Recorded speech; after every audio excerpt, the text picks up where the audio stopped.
Next tonight, how do you rebuild your life if you're forced to flee with nothing? Well, that's what happened to thousands of Ugandan Asians who came to Leicester 50 years ago. Those new arrivals started what are now some of the city's most successful businesses, a legacy they're leaving for their children and grandchildren. Our social affairs correspondent Jeremy Ball reports. Modern-day Belgrave Road, these are Leicester's Diwali celebrations. It's a street where wedding jewellery and sari shops attract customers from all over the world. Success built on painful struggles 50 years ago.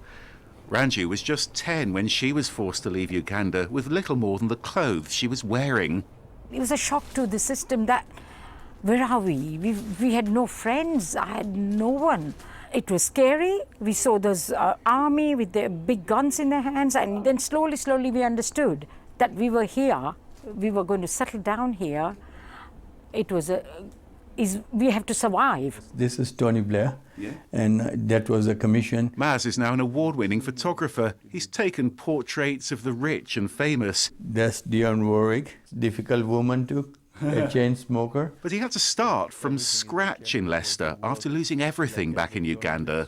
Maz became a marked man after photographing the aftermath of army atrocities. I had to close my business within hours because my informant came to me and says that if I had not left on that particular evening, they were coming for my life on the next day. And previously I had about 4 or 5 times a gun on my chest.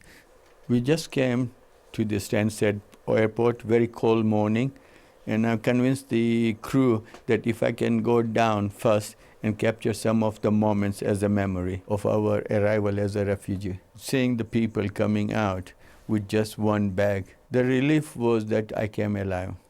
And how significant is this 50th anniversary, do you think?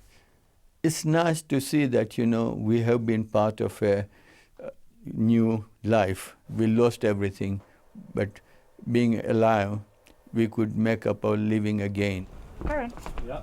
Ranju's 35-year-old son, Karen, was born and bred here in Leicester.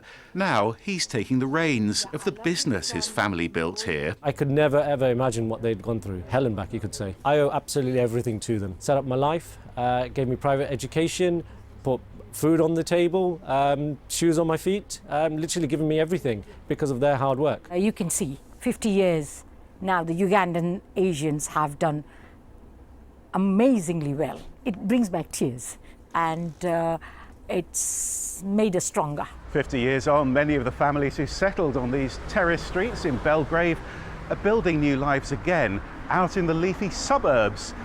New generations with new opportunities created by those who sacrificed so much.